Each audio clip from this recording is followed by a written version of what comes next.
Good afternoon, everyone. My name is Lance Harke, and I am a mediator at Upchurch, Watson, White, and Max, focusing on class action mediations. And it's my great honor and privilege to have everyone here at our webinar, part of a series that we're doing at Upchurch, Watson.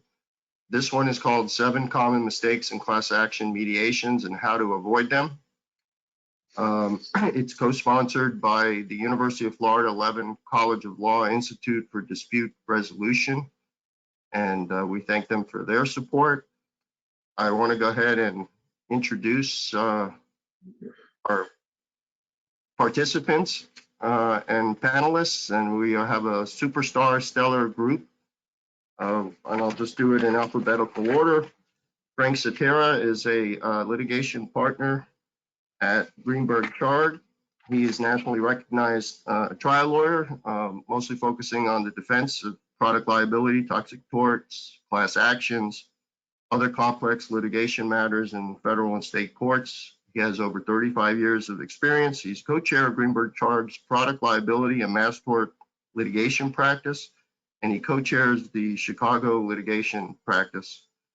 Next up is a very close friend of mine, Adam Moskowitz, who is a superstar class action plaintiff's lawyer with years of experience in MDLs and complex class actions. He is the founder and managing partner of the Moskowitz law firm. He is also a professor who teaches class actions at the University of Miami School of Law. Among his many notable accomplishments and cases includes handling the Surfside condo collapse, for which we're grateful for his service, and thank you for being here, Adam. Last, we have the one of the founding partners of Upchurch Watson, Terry White. He has conducted over 4,000, probably 5,000 now, Terry mediation conferences throughout Florida. He's participated by invitation in the Harvard University Initial Advanced Negotiation Techniques program with 30 negotiators from around the world. He has lectured at the U.S. 11th Circuit Court Judges Conference, as well as the Georgia Superior Court Judges Conference. He's often invited to participate in both plaintiff and defense legal conferences, and he's a very experienced mediator with dozens and dozens of years of experience handling class action matters. So we thank you, Terry, for being here. Thank you. Terry, do you want to speak first about our national class action? Yeah. The only thing I'd like to say is that the firm or the principals in the firm, we try to identify areas that require sort of specialized attention, and then we try to see if we can kind of generate some symbiotic relationships between our people. And so with that, Lance came along, and then we said, well, wait, we got Lance, we have Steve Jaffe, and gosh, Rod Max, doesn't this make sense to have a focal group, which may expand over time, and we'll talk about that, to bring on the next group. But because this is a niche practice, you want a particular type of participant as a mediator. You don't want to be on the learning curve. You want to be down and into it. And so we've decided to take the combination of talent and then and focus on it, and hopefully provide the kind of product that the participants, sophisticated participants, require. All right, let's go ahead and get started with our topic today. First, we have a class action checklist. This is something that an expert, Adam, has prepared to take us through some of the issues that you have to be aware of as you begin a class action mediation. Thank you very much, Lance. Let me first say that, like the old commercial said, I'm not only a speaker today, but I'm also a client of the great Upchurch mediation firm. We've been using them for over, I think, 15 years in hundreds of class actions, and they have been an incredible asset to helping us get these cases settled. When you consider what mediator to use, I think it's very important to go to somebody, that defendants will trust, and Frank can talk about them, but also somebody that has the experience in class actions. Like when I go before a judge, whether it's in federal court or state court, I'd like to know that they were a practitioner, so they at least have the perspective of what I'm living. And I can personally say that Lance Harke is one of the best complex class action lawyers that I have ever worked with. I have the honor of calling him a good friend, but we've worked on many cases, including co-lead counsel in the forced place insurance cases for over 10 years. We were able to gather over $5.2 billion for the class. And so when you have someone like Lance there, not only does he have the experience as a mediator, but he also knows that other perspective of, as a class action lawyer, what you're going through. So I think that's very important. Thank you. My pleasure. I want to give you just some specific actual tips that you can take away from this seminar and learn so that you can ensure that your class action settlements will be approved, because that's your goal. When you enter a settlement with someone as fine as Frank, you want to make sure that whatever agreement you reach will be approved by the federal court or the state court, and will survive any attacks from the objectors that we have in our community. And before I start any settlement, I try to predict what the objectors would attack, and I try to prepare in the settlement agreement whatever I'm going to need to not only get my federal judge or my state judge, who hopefully I've built up a reputation to trust me on, but also when that objector comes in, we can battle them and succeed, so I can give the defendants an approved settlement. So here's just 9 quick items that I'll cover in just a couple minutes to give you some clear checklists to make sure when you go through a settlement that you've at least thought through these issues. The first one is claims made or direct payments. Some of you may have a lot of experience in class actions, and some of you have none. So there's 2 ways really to get money back to your proposed class. One is for them to fill out a claim form. So to get your money or to get your relief, you have to fill out a form. Other ways would be like a bank that has your bank information. They should just directly pay that bank account money. So you don't have to take any action. And the court may ask you, why are you doing a claims made if you know the people's home address, you know their bank account, you know how to give them the money? And you have to be prepared to have an answer to that question. Number 2 is reverter and side prey. Reverter means if the defendants put up a common fund to pay the class and to pay the administrative fees, what happens with the money that's remaining that's not claimed? And under a lot of settlements, there's a reverter clause, so it goes back to the defendant. One other option that was very popular many years ago is a French term called side prey, which means charity. So if you want the defendants not to get the money, say they've been unjustly enriched and they shouldn't keep the money, but you can't give it to the class members. Maybe it would cost too much to send out $1 to every class member. Side prey was accepted by many courts around the country. So you make a donation to a charity that would sort of be related to the types of claims you were suing for. So if you're suing for deceptive travel companies or travel products, maybe you'd make a contribution to a consumer agency that helps travelers. Those are examples. And you want to make sure now that you're not creating a bullseye for objectors. And I've seen some cases where people want to do their local charity because they want to do them a favor, but don't forget, if it's a national case, then you need to have national side prey suggestions.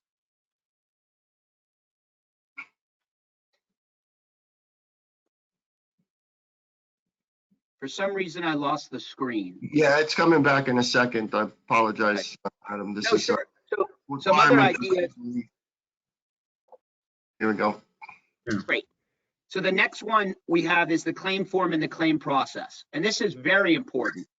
Once a defendant and a plaintiff makes a settlement, the problem is, or problem can arise, that the plaintiffs no longer have a desire to do what's best for the class because they've already reached their settlement and they're getting their attorney's fees. So you really have to be careful to make sure that your claim form and your claim process is as good as it can be. First of all, the judge may ask you questions, as they should, to make sure that this is a real, successful settlement. But then there's also objectors.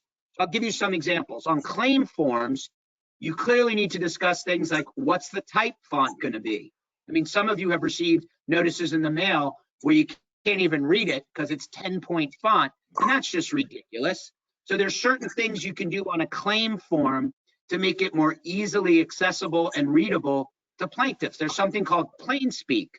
You don't have to write in some, 2,000-year-old language that most people can't understand. You should just write it in a simple language that most consumers can understand so they can make the decision whether to make a claim or not. Other areas also are types of identification you ask for. I've had settlements where people wanted to require a driver's license. Why?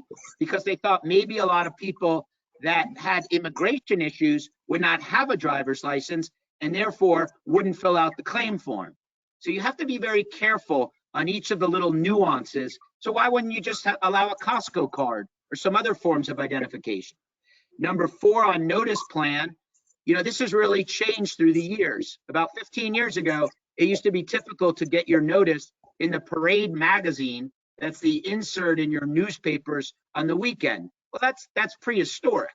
Today with social media and with the internet, you should be a little more creative and create notice so that you're going to reach the class members. And one part of that is in the settlement agreement, you should ask for a certain amount of money to be used for search optimization, which means if somebody types in, defective mass class action settlement, they can find it.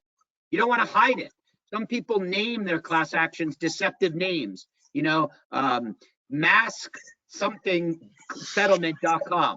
Well, you want the name of the settlement website to actually give people a chance to find it, and you'd laugh at some of the suggestions that defendants tell me, and I'm telling you, you'd be shocked at how many plaintiffs agree to it. So you got to be careful on this. Number 5 is ascertainability.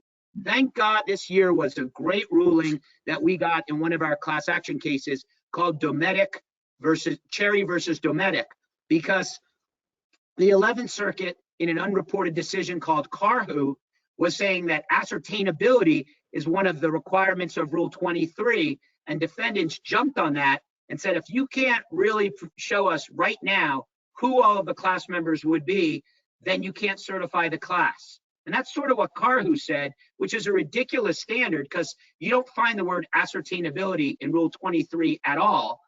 And it's really there to help the class.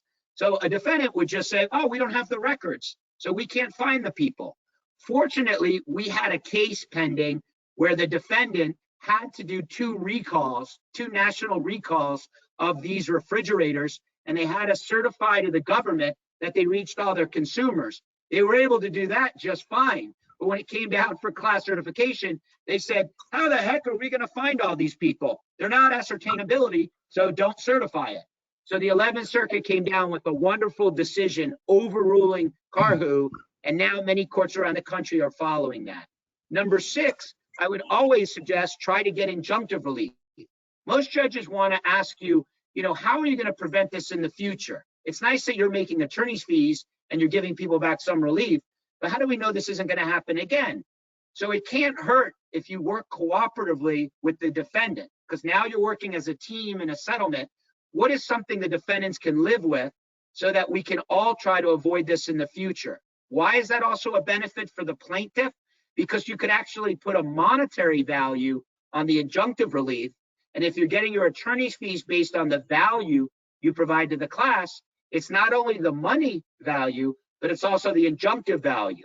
In our prior managed care litigation, where we sued all the managed care companies, we had experts come in to value the injunctive relief of changing the way managed care industry works over $1 billion. So that could be very helpful for everybody. There's also instances where a defendant may not be able to pay cash. Maybe they don't have a lot of cash on hand. So maybe instead, like we've done in some of our cases, we recently settled with Spartan Race Company, and they provided each class member with free access to their new app, which has a lot of great content, has a real market value, and they agreed to certain injunctive relief going forward.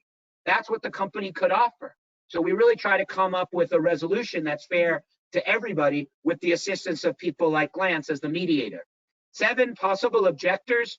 You've got the professional objectors that used to try to blackmail plaintiff's counsel. They revised Rule 23 last year, so now you have to go to the district judge and present them with the settlement. So some blackmailers now won't really ask you to do it because they're going to be a little embarrassed to justify why they're asking for their $10,000. But there's other things you can do to prepare for them. Number 1, put in your settlement agreements that if you object, not only do you have to object at a certain time, but you have to also list all the objections you've previously given. You should have to state under oath that you're a class member, and you should also have to prove that you are a class member. And let me stop there for one quick second. The law says it's the burden on the objector to show their standing. It's not my burden to show you're not a class member. So I can beat you on standing as an objector if you didn't actually buy the product. Why is that important? There's a difference between overruling objections, which then they could just go to the appellate court and hold you up for 10 years, and striking an objection, which then doesn't allow them to appeal to the higher court and hold you up for 10 years. So if you could strike the objection, that should be your goal. Number 8 is similar prior settlements. Clearly, a court's going to look at what other settlements have reached to try to judge your settlement. And this may be a good idea too for early discussions with the defendant. Hey, look, we don't have a lot of time in the case, but let's try to resolve it similar to as you've done in other areas. Lance and I settled 32 of the forced place insurance cases because we used the same model over and over again. The facts changed a little bit based upon the relationship between the banks and the insurers, but the basic framework of how the settlement was set up was the same in each case. And finally, number 9, on attorney's fees, you got to know the law in your jurisdiction. 11th Circuit is different than everywhere else in the country. Most places have your lodestar, your reasonable rate times your reasonable hours, maybe times a reasonable multiplier. In the 11th Circuit, we have a common fund, which means even if I had 1 hour in the case and I settled it for $10 million, I may be entitled to 1/3 of that fund. And the logic is you don't want to incentivize lawyers to just spend hours and years on cases if you could quickly resolve them, but you should come up with a reasonable settlement. I would never ask for some ridiculous amount if we had a few hours in the case, because you also don't want the judge to be embarrassed and you want the judge to feel confident about their type of settlement. Clear sailing provisions could be controversial. That's where a defendant agrees not to object to a certain amount. I don't like them, but certainly the defendant wants to know what they're going to pay in attorney's fees, because that could be most of the relief in the case. So they don't have to sign the agreement until the fee agreement is decided. Now, they can always allow the judge to decide it, but what I like to do in cases is either they agree to a set amount and we're going to ask the court to decide it, or they say they won't object and clear sailing provisions will come up, but most courts have accepted them because they understand that a defendant needs to know what they're going to pay. So those are some specific tips that hopefully will help you when you structure a settlement. Yeah, Adam, can I just quickly add a 10th one? And I think it's implied in everything you've said, but obviously you need to know your court and know your judge. I think, you know, for those of us with a lot of gray hair like I have, I think there was a time where the common perception was judge is happy to get a case off his or her docket, and you know, if the plaintiff and defendant come together and say, here's the agreement, you know, many judges were more than happy to knock a case off their docket. I think the better judges, and certainly what we see today, really do take the responsibility seriously to look at these agreements. And so you need to know, you know, which judges, for example, might permit a cypre, or, you know, which judges take a close look at the potential claim rate. So, you know, I want to know going into a mediation, what is my judge likely to approve? Because otherwise you've spent a lot of time only to have the judge reject the settlement, and then you're, you know, maybe you're not back to square one, but you're back to square two. So, so I think it's implicit in everything you said, but I wanted to add that. Good point. Thank you. Let's go ahead and move on and get into some of our common mistakes in class action mediations. Thank you so much, Adam, by the way. That was an incredibly instructive and informative inside baseball approach to your checklist, and I thank you very much for sharing that. Here's an issue that arises frequently. What is the timing? When is the best time to mediate? Is there a bad time to mediate a class action? Let me go ahead and ask Frank, what are your thoughts as a defense counsel when you approach mediation in a class action in terms of the timing? Yeah, I mean, I think your second point is, an important point. I mean, if you've been doing this for a long time, like Adam and I have been doing, I mean, you have a pretty good sense of what the likely outcome is. So I don't ever see much of a downside in an early mediation. Obviously, if it's pre-certification, you've got a lot more flexibility to help shape both the relief as well as the class. We were talking before the presentation that as a defendant, we're always trying to narrow the potential class until we get to settlement. And then, of course, we want as broad a release as possible. So I think you've got a lot more flexibility when you mediate early. There are some cases where you may need some discovery, but and maybe this is heresy for the defendant to say, but I think the idea that discovery has become kind of an entity unto itself is it can be troubling. I mean, I've got cases where we're in the opioid litigation, for example, where we're negotiating over 100 depositions per side, and I'm like, really? Like, I think 20 would probably do it, but that's obviously the world we live in.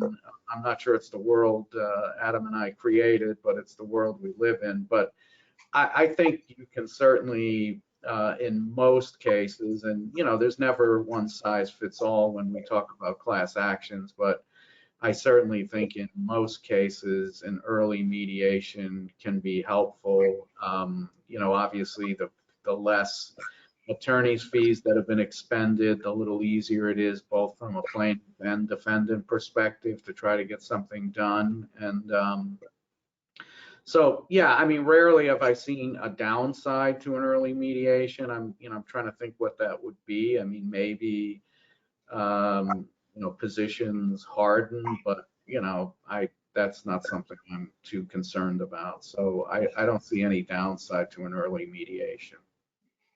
One of the questions we received from one of the participants asked about pre-certification mediations.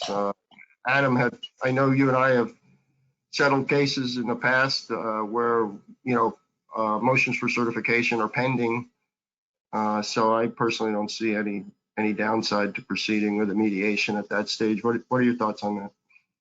That's a great question, Lance. And I think Frank hit it right on the head that what's the downside to trying to do it early on for the defendant? If a defendant thinks about trying to get a nationwide release, then you'd want to do it before the court rules on certification, because the court may say, I can absolutely certify a Florida class, but he may comment or she may comment on a nationwide class. So you have a little more flexibility before the court rules. But I guess 2 points I would add on that, Lance, is number one, as with all seminars, you and Terry are again, and I say this with all confidence, the benchmark for mediators. And Frank is one of the best defense class action lawyers out there. So we are the minority. I mean, having relationships with the people that are doing the big, good, long cases, that helps this process. So your question about pre-mediation, if I have Frank on the other side, I feel very confident I could pick up the phone and have a very, no pun intended, frank discussion with him, where there's a lot of players in the class action space that I could tell you, I just don't have a lot of respect for. And they're very short-term thinkers. So it's easier when you have somebody on the other side of the V to be someone who's working with you. I can give you an example. I have a case now where all the defendants wanted to settle. They should settle. There was money to settle. And there's one lawyer that has a dissipating insurance policy, and he wants to get paid. I'm not going to say the case, and I'm not going to say his name, but I see it all the time. You know, and those aren't the lawyers like Frank. Those are defense lawyers that need the case. They don't want an early mediation because they want to work on the case for 2 or 3 years and get paid. And that's unfortunate. And hopefully, you know, someone like you, Lance, and Terry can get in there and say to the client, do you know what your lawyer's doing? You know, this person is being paid by the insurance carrier. I don't know if he has your best interests.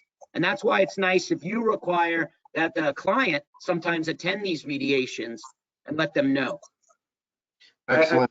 I think the key to what Adam said is pick up the phone, because I think, and I see this all the time with our young associates, I think picking up the phone is a lost art. I'm like, no, don't email, pick up the phone, call the other Right. side and work this out, because email, people do things in email that you would never do in a conversation. And you know, and we've talked about our mutual friend Ben Barnow, who, you know, Ben and I have, you know, what we call Ben and Frank calls, which are in the kind of silence about trying to get something resolved. And I would never approach Ben via email. I mean, it's the personal relationships that you build over. So important. Yeah.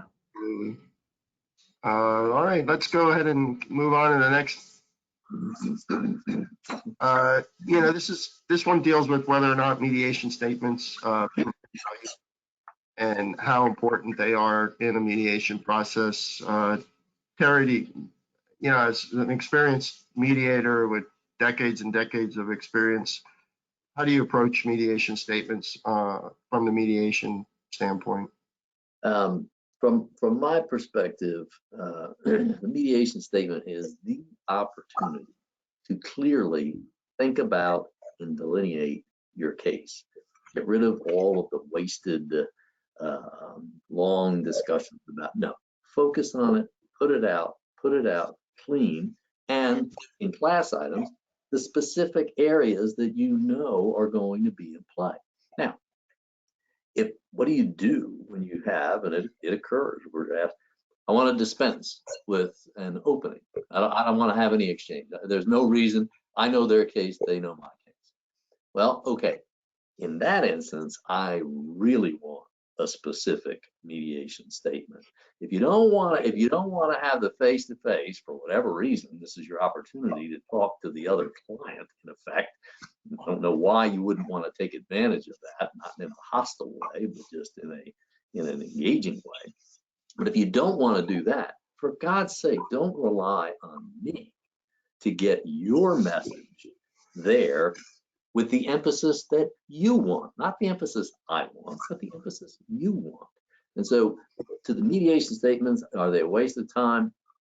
If people are going short a face-to-face discussion, these are the 5 points. We need to deal with it here. You don't have anything on there. You don't have anything. Fine.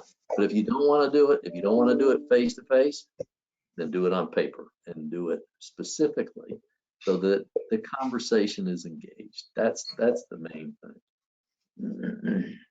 Adam, And there is mediation statement, how important do you view it as in terms of getting things moving and sharing it with the other side, for example, or portions of it with the other side? Well, I think without giving away all of the Upchurch secrets, you know, one of the things that Rodney Max does that I think is essential is he makes sure that the client reads the mediation statement. And I can't tell you how many cases I've had when the lawyer is not frank with the defense owner. They just really aren't. It's shocking to me how many times I've been in a case where the actual client, and it's the plaintiff or the defendant, never actually knows what's being done in the case. They're being told by their lawyer, things are going great. We're going to kill him. We're going to get you $10 million. You know, so I think if you require the plaintiff and the defendant to actually read the mediation statement, any of that confusion, or should I say fraudulent conduct, because I don't approve of it, that's kind of goes away. And Rodney's always great with making you share those materials. The second thing that Rodney's great is whenever we hire him, the next day he says, when can I get on a telephone call with you? I'm not waiting for no formal briefs in 30 days. Adam, I'll talk to you at 7 o'clock on the morning on Saturday when I'm driving to, go get my dad and have my 9th mediation. Let's get you on the phone. Tell me what you need. And then let's get the other people on the phone. And if, like what Frank says, you have that relationship, that's a dream. I mean, that's the way to really start the mediation off right. Not in 90 days, let's exchange extensive 100-page mediations that I'm going to bill my client, $100,000 for. That you're not really serious then. Why don't you immediately pick up the phone with Lance, Terry, with Rodney, explain them what the real deal is, get it going, give the briefs. But I'm telling you, the briefs are important so that the clients understand really what's going on. Great points, Adam. So true. There's also an issue about certain things you can share in the mediation statement. You don't have to, for example, if you have certain numbers or positions or strategies that you have, you could ask the mediator not to share that with the other side, and of course there's some value in that as well. You can either send to the other side an edited version of what you've sent to the mediator that has the neutral information that you need but doesn't have any strategic aspects, or in the alternative, you can do a basic outline of the things that are in play, and you may supplement it to the mediator and say, it's over here. This is where we really think the rubber's going to hit the road. So you can either supplement it, you can load it and redact and send, or you can lighten it and then supplement. But either of those are extraordinarily helpful for the mediator and the process. Okay, so this topic deals with, how do you handle common issues that arise in complex class actions where you might have other plaintiff lawyers, other plaintiff lawyer groups, overlapping class actions. You could have certain cases where some defendants are named but not others. You can have a multi-defendant case where you have multiple defendants who are at odds with each other in terms of liability and allocation of costs. Adam, how do you handle competing class actions in terms of getting a mediation moving, where you might already know you have an objector group out there, you might already know you have a copycat case that's been filed by somebody else? What are your thoughts on handling that? Well, Lance, I think, let me answer you directly. I think that's an issue you need to deal with immediately, so that if my case is proceeding, and I know that there's a parallel case in state or federal court across the country, which is very often, I pick up the phone. I do what Frank suggests, and I call that lawyer and I say, listen, and figure out the situation. I would never really file a class action over another lawyer. I just think that's wrong. I may file a case after a class action is filed, maybe because I don't think they're doing the right way. I don't think they're doing it for the right reasons. I have a different angle, but I would almost always pick up the phone, talk to them, try to coordinate the cases.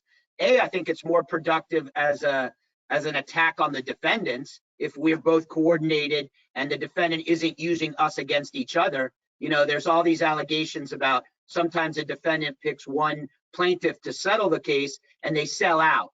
Who's willing to take the least amount of money? So that's always a risk there. But I think talking to the lawyers, and there's different facts. If someone really has a case out there, why not work together? I'll tell you one of the benefits. I had a case against Transamerica Life Insurance that we've settled for millions of millions of elderly patients. It was great. When we first filed, we filed in the Southern District of Florida. People that I did not know filed in California. The defendants proposed an MDL. So we were able to defeat the MDL by just agreeing to all transfer our cases to one jurisdiction. And that way the defendant couldn't seek an MDL. So there's some benefits to talking early on. Second, I just want to say one thing, Lance, on the last slide. We need to arm you and Terry with as much information and materials as possible to get our cases settled. So when you talk about the information that we provide to the other side, we also got to be honest with you. And that's why it's not only important to build relationships over the years like Frank and I do, but it's also important to build a relationship with you. I mean, we've dealt with Rodney Max for 15 years. I can call Rodney and say, Rodney, let me tell you a real weakness in my case. I want to be dead honest with you because I don't want you to be surprised. So I may not want to tell Frank that weakness right now, but I could tell the mediator, look, this is something I know is going to be an issue. This is how I'm going to deal with it. So I think the more frank and open you are with the mediator, the better you are as well. Excellent point. Yeah, and you know, this idea of, and you know, I hear it all the time as a defendant. You know, find the lawyer among the group who's willing to be your dance partner, and you know, we know that's kind of code for who's going to settle the cheapest. And I'm not a fan of that. I mean, I think you have to have everybody at the bargaining table. Now, that doesn't necessarily mean you've got 10 plaintiffs lawyers there, but I need to have confidence that the 1 or 2 plaintiffs lawyers that are there can speak for the entire group. But I think you're just inviting trouble if you go and find the guy, and it's, you know, unfortunately, I think it typically is a guy as opposed to a woman, but to find a guy who's willing to kind of settle cheap, because you know that's going to invite objectors, you know it's going to invite a fight from the other plaintiffs' lawyers. So I don't think it's worth the hassle. When I hear that from a client, I try to discourage it and say, you're just looking to buy trouble doing that. So let's get everybody at the bargaining table, and you know, we'll deal with it. I mean, obviously class actions oftentimes don't necessarily settle in one mediation. I mean, oftentimes we need 2, maybe even 3, and it's, you know, it's a process. It's not necessarily something driven by the clock that, you know, you got to get it done in the first day. And if there's different groups, it's obviously going to take a little longer, but I think you need to have everybody at the bargaining table. And I just had a mediation where I made peace. Making peace with the plaintiff was a lot easier than making peace with my co-defendants. And, you know, we got it done, but it was a lot of tugging and pulling. And finally, you know, at 5 o'clock, I said to a co-defendant, I said, look, this is a one-time, I need, you know, $2 million like now, and go get it, and we'll get this whole thing wrapped up. And after nickel and diming me all day, it got done. But you know, there's a lot of strange alliances when you have multi-defendant groups. So sometimes the plaintiff is your best friend, and the co-defendant is the, you know, as Adam suggested, is the recalcitrant one. One of the issues you raised, you know, this concept of a reverse auction that Adam also mentioned.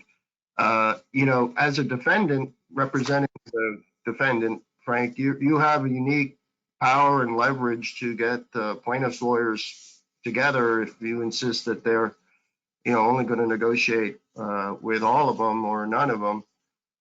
So and the mediator can serve a valuable role to help the plaintiffs groups come together, work out arrangements between them. And the same is true with defendants.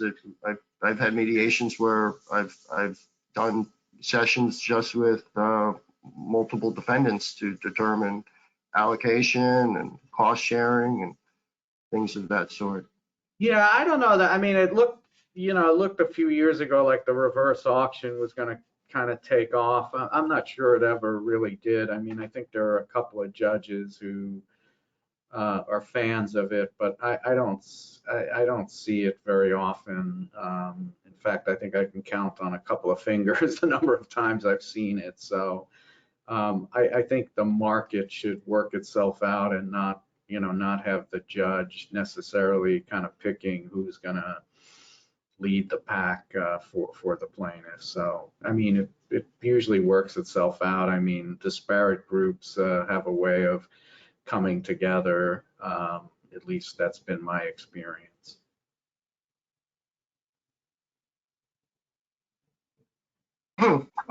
This one, you know, certainly not going to happen with Frank or Adam, but many times as you get into a mediation of a class action, issues arise that involve the true costs of the settlement that are not necessarily known prior to entering the mediation. For example, you know, what is the administration cost going to be? What are the notice costs going to be? What is the take rate, you know, going to be?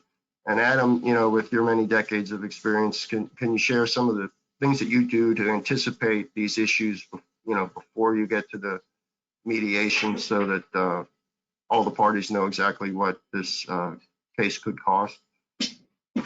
Yeah, it depends, Lance, also like what Frank said on the relationships, because there's other lawyers that I could pick up the phone and talk to them, and they know almost as much information as I do exactly what it's going to cost the defendant, because it's not hard to predict based upon the type of settlement what the take rate will be.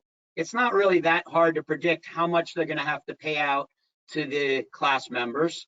It's not going to be hard to figure out. We very early on, we get a company like Epic or Russ that I think are two of the best claims administrators. We get them involved almost from the beginning of the case, because we want them to tell us what they expect it would be to do the notice of administration. How could they do it cheaper? In today's society, how could you do it more efficient? Prior to that terrible ascertainability ruling, we would have them involved from the beginning so we could show the court that they have no problem finding all the class members. And that was easy. But the defendant does want to know what's the all-in number. And most lawyers don't understand that. I mean, they need to know how much is the attorney's fees, because that may be the largest portion. What are you going to seek? And there's nothing wrong with discussing it. Ethically, you should never discuss the fees before you discuss what you're going to give the class. And I'm very adamant about that.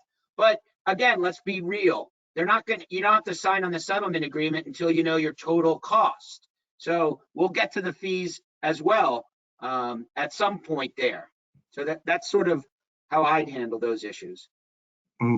Yeah, I mean, I think the same thing. I mean, the administrative costs, you can, you know, you can know going in probably to within, you know, a couple of $1,000s. I mean, take rates. I mean, we usually run a model looking at different percentages. I mean, the one thing, and I know we talked about this before the conference, I do think take rates are up for some of the reasons Adam talked about early on. You know, obviously Parade Magazine, USA Today are probably the most antiquated way to give notice. So with social media, texts, emails, I do think take rates are up. And then I think the pandemic has actually had an impact on increasing take rates. I mean, I think people are sitting at home and you know, when that claim form comes in over, you know, email or via text, you know, people have had more time over the last year to sit there and fill it out. So I think take rates are up. I mean, you know, they're not, I wouldn't say they're up astronomically, but you know, we have been running models, you know, in the past where we might have run a model with a 10% take rate, you know, we're now looking at, you know, we're running models with 15, 20%. So, you know, we'll see when and if this pandemic ends, whether things go back lower. But I do think social media in particular, as well as Adam talked about, search engine optimization have driven up take rates, which, you know, ultimately is a good thing. Lance, let me add one secret inside baseball tip that I think it would be very beneficial for people to hear, which they might not know. And I know that your mediation firm is very familiar with this. You are very familiar with this, but most people are not. In some of these massive class action cases, and I mean if the settlement's in a 50 or $100 million range or in the $1 billion range, it's very confusing and it's very delicate with a publicly traded company and with claims rates, because a publicly traded company has to report to their members how much the value of the settlement will be. So if the settlement will be $3 billion in value, but it's a claims made settlement, and we know that the claims rate may be 5%, at the end of the day, they're not paying out $2 billion. But as a publicly traded company, they need to make certain disclosures so that they're accurate, although we all know that the amount of money paid out is not going to be $5 billion. What can they do? They can actually go out and buy claims made insurance coverage. That's just a relationship between the defendant and the insurance company. So I'm not involved in that, but I know some very wonderful people that provide that insurance to the defendant, and that's enabled us to settle a few of our massive cases because the company got the insurance, which guaranteed them they wouldn't pay out more than $50 million. The insurer took the risk that the take rate would be higher, and then Rodney Max was able to coordinate that under the mediation privilege, keeping me out of it, because I don't want to be able to testify at court, oh, I know the real value is not X, it's Y. I don't want to be involved in that process, but having that option for the defendants, a lot of defense lawyers that aren't as experienced as Frank don't know that those services are out there. And oftentimes that can show up in a non-sophisticated defendant who finds themselves in this world. They may be from another country and they say, none of this makes any sense to me. So they would rather overpay a premium than take a risk on getting dinged by 10 or 15% north of the projected rate. They'd rather do it. Now, I have had occasions where they concluded that at the end of the day, and the take rate went out, they decided they paid a hell of a lot of premium, but they wanted the security. They wanted the finality. They wanted it a known number. Yeah, certainty is often important. It's an understatement. And they'll overpay in certain arenas in order to have it. Exactly.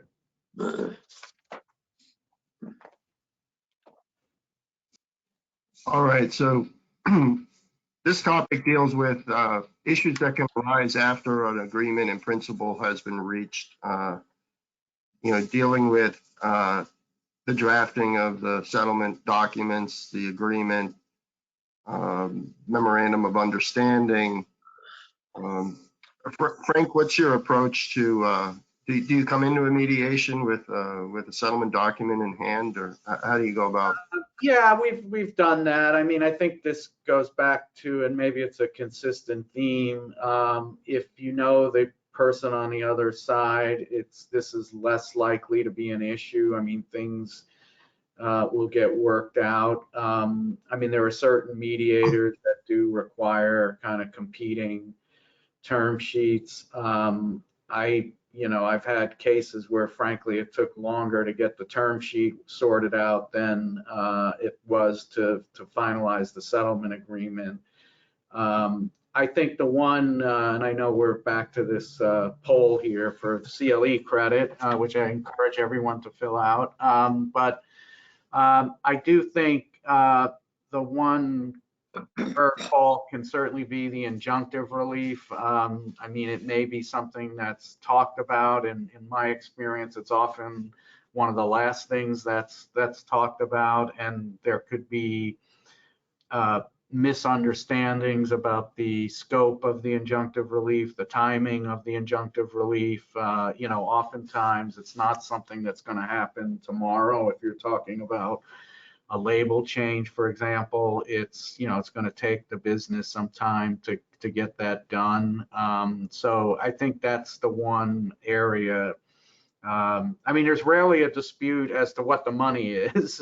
There's sometimes a dispute as to the scope of the settlement class, but at least in my experience, I think the one thing that can cause some misunderstanding or confusion after the fact is the scope of the injunctive relief. And certainly from a defense perspective, the client wants to know that sooner rather than later, because, you know, oftentimes they then have to go to the business and tell the business, well, you know, that label you've been using for the last 10 years, we're going to change it. So I think that's something you need to make sure when you walk out of that mediation, you've got a clear understanding.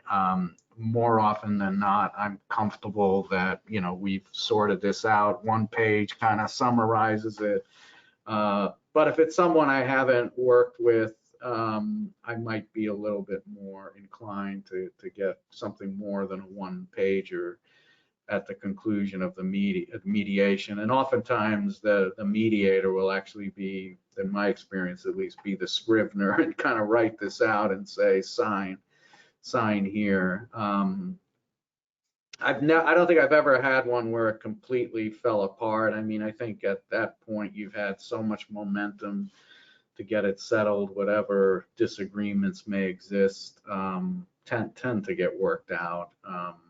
It goes back to that issue, though, of having the right people, and you make the right people can change over time as you're moving along, and you can see that the injunctive aspect is creating some agita that maybe you bring in the marketing department, whomever it is that's going to be impacted by that. They generally can tell you how to mitigate it. Right. Let it happen.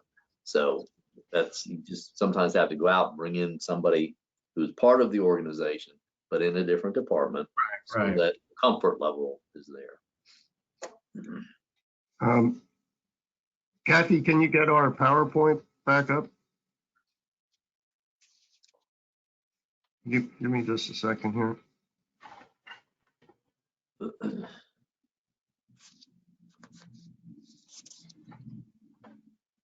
Yeah, everybody's still logged in.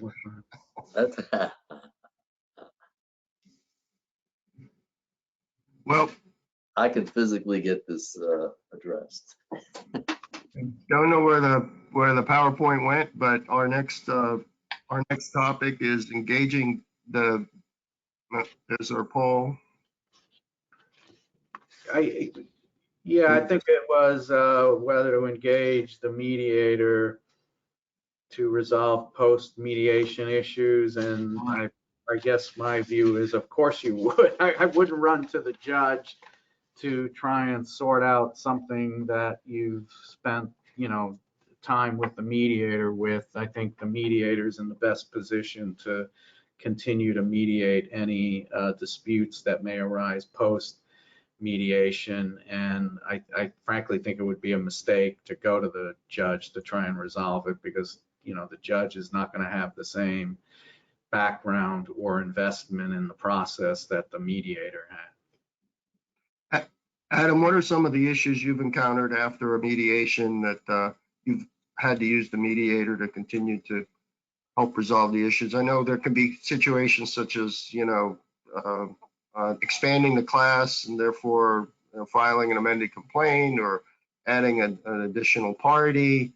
There could be issues regarding releases or injunctive language. You know, what's your experience in dealing with a mediator even after the mediation's over? Well, I think those are all good points. I agree with everything Frank said, everything you said. I learned, you know, you learn lessons usually by mistakes.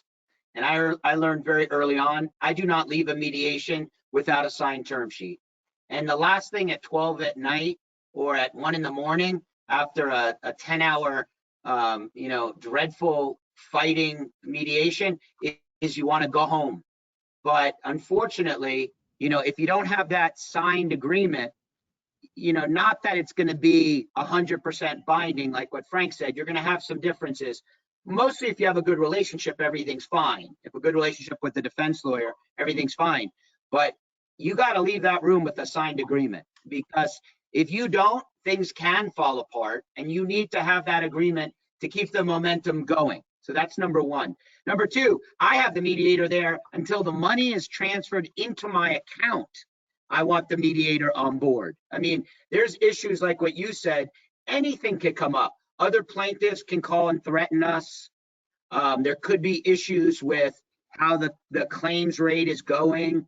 There could be issues with anything under the sun until the very last day of payment, where you want the mediator to be able to be there. Now, hopefully you don't need them. Hopefully most of those issues you can work out with your defense counsel, but some of them, like with other plaintiffs or other objectors, having that mediator there to deal with those people is great. I mean, how are you going to deal with an objector? It's great to have the mediator be able to resolve those differences.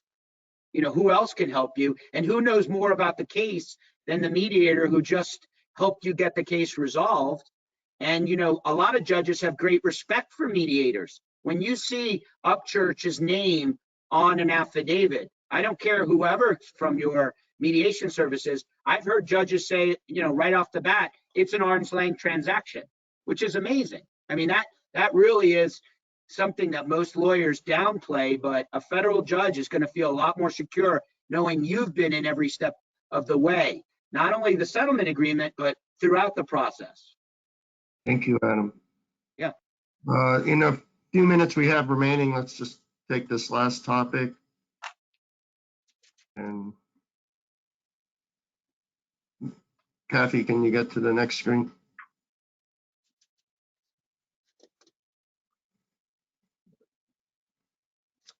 Well, that poll somehow trumped the ability of the screens to be as available as they should be. yeah. That's just Well, I'll just go ahead and mention our final topic has to do with mutuality among the parties in a mediation session, which is, you know, unique class actions, because once you've reached an agreement, you have a shared interest, you have a uniformity of interest in having the settlement approved, having it be determined to be fair, adequate, and reasonable. Terry, as a mediator, how do you help bring about that mutuality in the mediation process? You know, it's getting that conversion from the adversarial aspect. Once you identify that the mission has now changed and the way that you are successful and how you are fulfilling your clients, whether it's claimant or defense goal, the last thing they wanted was not getting it done. So that mutuality, that's where you kind of get your energy. You change the focus, you're off of the adversary, you're now into the aspect of we have a common goal, we agreed on this, we agreed on a number, we worked our way through a process, etc. You know, so you just want to get people to embrace it, and it's typically it. You know, unless you have a player who didn't really want it to begin with, in which case they'll be obstreperous. Adam and Frank, any thoughts on how you you know, sort of bring hands, so to speak, after Well, I mean, I think mutuality is what maybe a theme we've talked about all, well, I guess afternoon where you are, morning where I am. I mean, I think if you're, you know, if you trust your adversary, then, and I think you have to, I mean, right, that's, I mean, at the end of the day, the only thing we have is our reputation. You know, we're not making widgets. So you know, I think I have very good relationships with the plaintiff's bar. You know, I respect what people like Adam do. I mean, we certainly have differences. We have different jobs to do, but I think mutuality is the key to getting something resolved. I mean, at the end of the day, both the courts and the lawyers only have so much bandwidth. If we litigated everything to the death, I'm not sure anything would ever get done, and that's been amplified, obviously, by the pandemic, with courts slowing down, shutting down. So I think, you know, people can have reasonable differences.